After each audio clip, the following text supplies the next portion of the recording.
Latin America is more vulnerable to climate change because of its rich natural resources. Paula Caballero has come up with sustainable development solutions for the region that have become a model for the rest of the world. Caballero's journey in sustainable development dates back nearly 2 decades. She joined the United Nations Development Program in 2005, working in nearly every country in Latin America. She's also served as the Director for Economic, Social, and Environmental Affairs for Colombia's Foreign Ministry, and as the Senior Director of Global Practice for Environment and Natural Resources at the World Bank. Today, Caballero is the Regional Managing Director for Latin America at the Nature Conservancy in Washington, D.C. She has made studying the balance of economic development and environmental sustainability her life's work. We kept saying that it was about integration, that there was nothing that was environmental or social or economic, that the reason, a big part of the reason we were in and are in this bind is because we keep putting things in silos, socioeconomic or economic and environment, and then environment becomes something optional that you do after you've sorted all these other things out. And that's absurd. The genius of real development is where you can integrate the 3 dimensions. And I got everybody to stop talking about pillars and talking about dimensions. And it's by managing the trade-offs, looking for the win-wins, the no regrets, the synergies. That's where you're going to get ways you can continue to have the kind of growth that you need, which builds out natural capital, but also human capital and economic capital. And that was very revolutionary. Caballero was instrumental in the creation of the UN Sustainable Development Goals, or SDGs. This framework was created in 2015 to tackle wide-ranging targets, from eradicating poverty and fighting gender disparities, to mitigating climate change and building sustainable cities. The goals built on the expiring Millennium Development Goals. Such an achievement, and I want to talk to you about the genesis of this. The late David Schwartz wrote the book, The Magic of Thinking Big. That was in 1959, and I lifted this quote because I think it encapsulates your way of thinking when we talk about the Sustainable Development Goals. Believe big. The size of your success is determined by the size of your belief. Think little goals and expect little achievements. And I think when I think about this, you could have nibbled around the edges, but Sustainable Development Goals, it's big. So can you talk to me about that thinking? Because did you kind of hesitate, well, maybe we should nibble around the edges, or should we just go for it? Oh, no. It was wholesale change from the beginning. Look, I have to give a little bit of history just to explain why they were revolutionary. At the turn of the millennium, the UN, and I won't go into all the details, but the UN came up with something called the Millennium Development Goals. The MDGs was the short term for it. And they were great. It was a set of basically 7 goals, and it was another one added, but they were just a very small number of goals that focused on things, social issues that people really cared about. Ending hunger, ending poverty, maternal mortality, like things that were very clear and sharp. It was 20 years after the big Earth Summit in 1992 that had been really played a decisive role in our collective history and journey towards sustainability, right? That's where we agreed to, that was the genesis of some of these big international policies like the Global Convention on Climate Change or the Global Convention on Biodiversity. So it was very seminal. So 20 years after was a big moment, and heads of state were going to come. And when I started to look at what the agenda was for that incredibly important moment when head of states could commit to transformation, what was on the agenda was a lot of sort of UN issues, if I can put it that way. Nothing that was going to galvanize action. And I thought to myself, the world is really going on a trajectory that's not good. Not just sustainability, but equity. I mean, you look at all of the trends and they're incredibly problematic. And yet we have this shining moment when we can actually get heads of state and all of the movement and momentum around a gathering of heads of state. And we're going to have this really myopic agenda that's going to talk about things that you have to be really enmeshed in the UN almost to care about. And I thought, what galvanizes? And that's when I realized that the MDGs, these social goals, were very good because they had been galvanizing. Because when you have targets, everybody can rally around them. They were myopic, as I said. They were very narrow. And I thought, why don't we take the MDGs but translate them into what the world needs, which is wholesale, socio-economic, environmental transformation. The UN's 17 Sustainable Development Goals aim to transform the world. Among its climate goals, the SDGs' aim is to integrate climate change into national policies and strategies and increase education and awareness around it.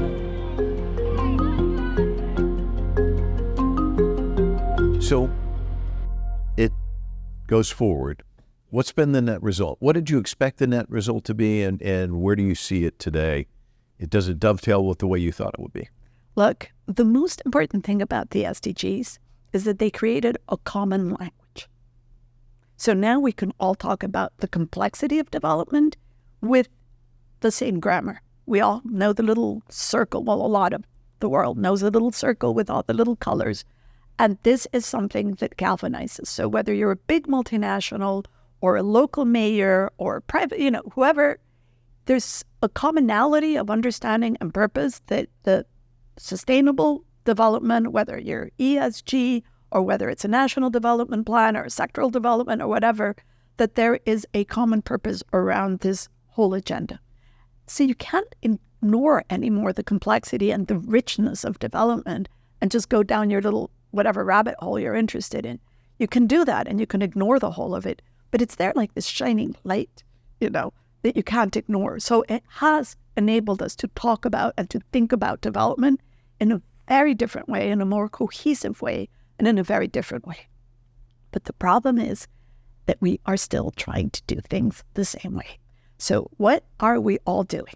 There's 169 targets, and we're looking at each of the targets and saying, are we meeting them or are we not meeting them? And it's dismal, we're only going to meet X number of the targets. Yes, meeting targets and measuring them is very important, but the SDGs are about systems change. It's not just about measuring one target. It is the questions we need to ask ourselves, like the energy transition. How is the energy transition going? Are we transforming the energy systems of the world? Are we transforming the food systems? What are the levers? Are we aligning the policies and the frame? Is the market transformation happening? How is all of this coming together for these systemic shifts? They say never waste a good crisis. We just wasted the pandemic. The pandemic was supposed to be about this green recovery, and we were going, well, the pandemic showed us the kind of disruption that we need. We didn't craft it, it happened. But there's a lot of lessons from there in terms of, for example, how emissions went down. They skyrocketed because all of these green recovery packages, etc., we put in place were not really that green. But the point is that it shows us the level of disruption that is needed, but also how resilient and inventive and creative and amazing human beings are. If we could use all that creativity not to stick to business as usual, but to craft disruption, transformation, willingly, with intention, and shape a different future, then we're implementing the SDGs. Otherwise, we're just ticking targets, which is fine. I'm not saying we don't tick targets, but the SDGs, as they were envisaged, is about systems transformation. And we're a long way from there because we want to stay, all of us, we want to stay in our comfort zone. In 2022, Caballero and co-writer Patti Londonio published the book Redefining Development: The Extraordinary Genesis of the Sustainable Development Goals. It's so interesting because everybody has a pandemic story, but yours is very unique in that you decide you're going to write this amazing book during the pandemic. So tell me about that. Well, there was a lot of, as I said, never waste a good crisis. And we were really seeing a crisis that was being wasted, that there was all this disruption happening, and it wasn't put to good purpose. And what we felt about the SDGs and the story of the SDGs is that it was so incredibly difficult to get them to happen, that our thought was, if we could get people to understand what a struggle it was, and that it wasn't like a normal evolution of the UN or a normal evolution from the MDGs, that then we would be able to inspire people to implement them with a kind of courage and vision that the SDGs had been conceived. And it was actually Fatih who said to me, we've got to write the book so that people understand the process and are inspired to be for more transformative and ambitious and bold action.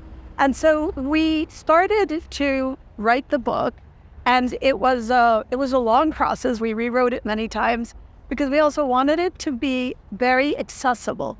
We wanted to help people understand concepts that were a little bit technical, but also the complexities of a negotiation at the UN.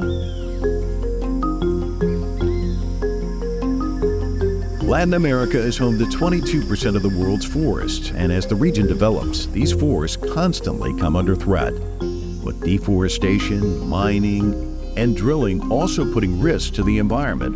Policymakers face a never-ending conservation battle. Policymakers across Latin America have allocated more than $14 billion through the Development Bank of Latin America and the Caribbean.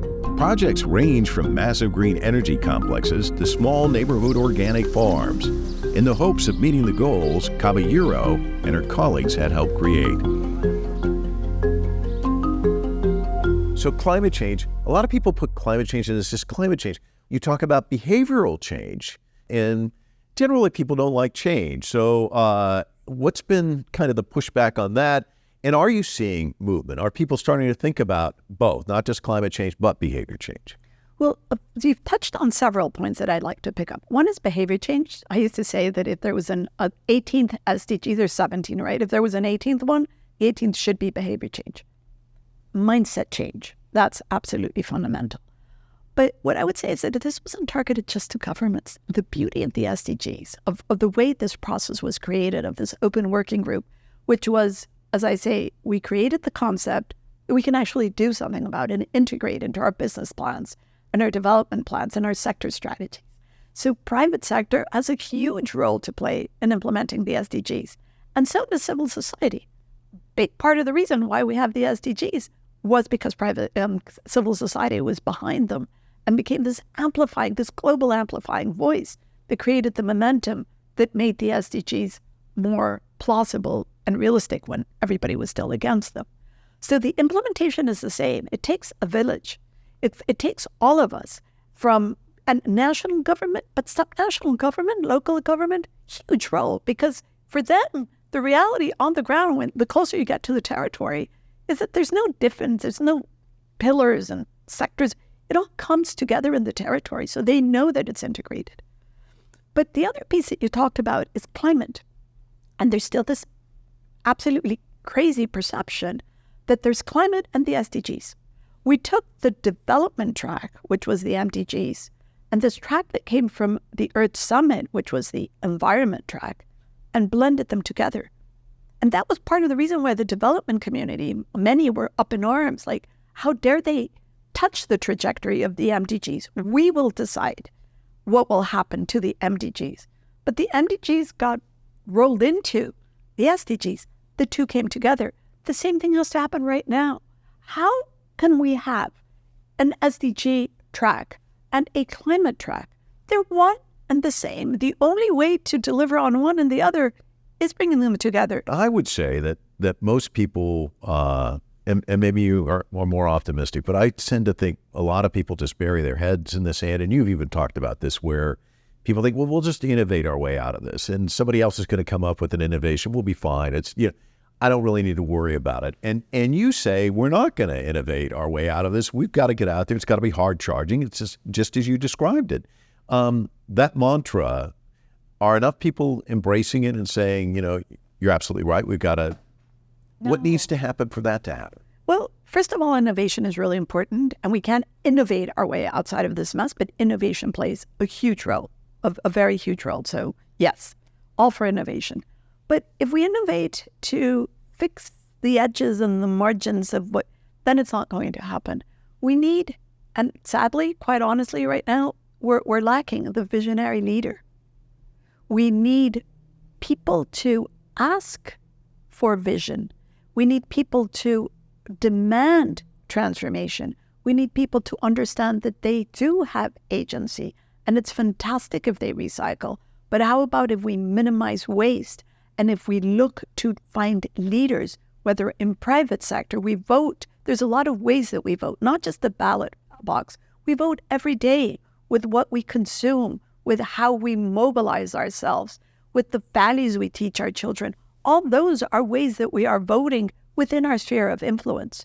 So we need to ask and to demand of ourselves and within that sphere of influence for more transformation. Because the fact is that given these collective crises that we're facing, unless we can come together, we're going to come apart, which is what's happening and what we're seeing. There's so much polarization. And to tackle all of these crises is precisely we need to come together. And the SDGs are about integrating not just these dimensions, social, economic, and environmental, but also different stakeholder groups, government, national and local, private sector, academia, research institutions, youth. When I used to work at the World Bank, I led the Energy and Environment Global Practice. And there's a lot of people that feel that environment is sort of like after you've dealt with the really important, socioeconomic issues, then you sort of deal with environment. And what I used to say is environment, working in this agenda, is about keeping development options open. Because if you have a coastline that has eroded, if you have an aquifer, groundwater that is depleted, if you have soils that are degraded or acidified, those are resources that you won't have tomorrow. So working on so-called environmental issues is about keeping development options open. For what? For economic well-being, for social well-being. It's all part of that same circle. But now, 2030 is now, with a vision of transformation. That's what we need. If we start to do that, then I will say to you, yes, we're implementing the SDGs. Yes, we're going to hit the climate targets, the Paris targets. But unless and until we do that, we're not really going to make the shifts happen. Well, you're doing just that. Thank you so much for your time. Thank you for having me. It's a pleasure and a privilege.